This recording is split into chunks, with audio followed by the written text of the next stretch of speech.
Okay, I finally think I finished, well, no, I'm not finished, but I finished the water cooling of this outdoor time-lapse camera, and I spent pretty much all day working on this, and I turned it on and it actually works.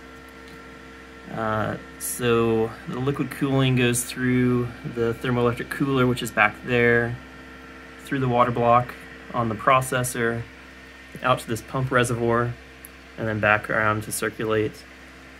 And it actually works, and it doesn't leak, and the temperatures are substantially lower, much lower than they were.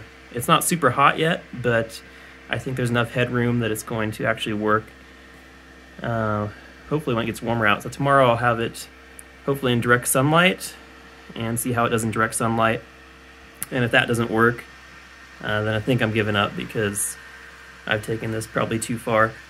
So this is the YouTube streaming camera, and then I have this other camera which unfortunately doesn't fit anymore because of the tubing, so I'm going to have to see if I can fit it in there somehow in here. And that one's the 4K time-lapse camera that takes still images. So anyway, this is the thing. It's pretty crazy, and there's still more work to be done, but at least it doesn't overheat and it actually can function now as it's supposed to. So the whole point is supposed to be an outdoor weatherproof camera. Well, of course, this is outside the enclosure. I tried to seal it up with some silicone on the bottom and all the seams, so hopefully that's weatherproofed. I'm sure the sun will deteriorate it. And this fan obviously isn't, well, it's not weatherproof either, but I think it'll probably be okay. Anyway, quite the thing. Hopefully I can figure out how to put the other camera in here, because it used to mount in that hole there, but now there's no room for it with this tubing. So there are some pretty substantial kinks. You can't see them. There it is. A pretty substantial kink that I couldn't get rid of there in that tube. It doesn't seem to be hurting too much. I think maybe it would work a little bit better without that kink, but maybe there's not a whole lot of difference, because it does seem like it's cooling all right. These are also kinked a little bit.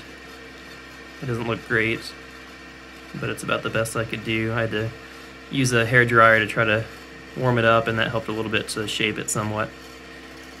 So I also took the enclosure off the computer, which I guess just helped a little bit more. Plus it didn't really fit after I modified it. I don't think I can really get in here too well. Huh? That's not too bad of a view. Yeah, you can't see in there so much, but yeah, that's the water block is in there. You can see the aluminum water block there where the fan used to be. Anyway, the whole point of this is it gets the heat outside the enclosure. All the heat that CPU is making is directly being transferred outside, so it's not building up heat on the inside. Although this power supply up here still generates heat, but I think it will operate fine even with the heat. So anyway, that's the state of this crazy thing. And I don't know what it is.